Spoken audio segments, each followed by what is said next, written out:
In his book, The Euro, he writes, "The tension in Europe stems from a fundamental conflict between wish and reality, or what has been dubbed the primacy of policy over the law of economics. For years, policymakers have been able to get their own way and pretend that fiscal constraints, laws of economics, and mathematics simply do not exist." In his description of the euro area's current state, he is rather negative, I would even tend to say gloomy. He said that today the Eurozone is a shambles, staggering from one crisis to the next.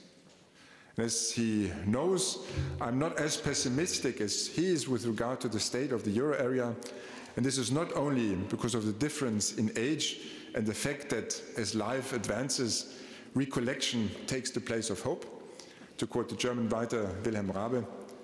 After all, there has been some progress in the euro area countries and also in the euro area institutions.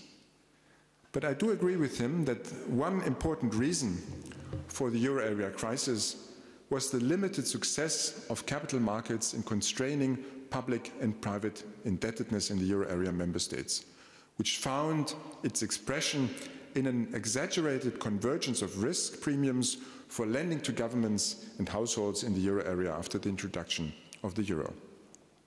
This convergence could be partly explained by the elimination of the exchange rate risk because of the introduction of the euro.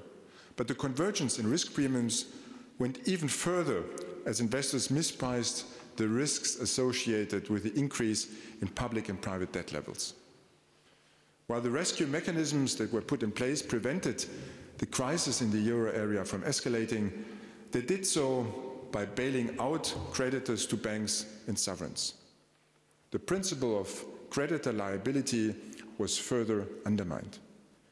And this is another of the economic laws, violation of which Hans-Werner Sinn warned would turn out to be very costly. Creditor liability is the core tenet underpinning a market economy, he wrote. Investors only act with caution when making their investments if they reckon with being held liable in case their investment fails.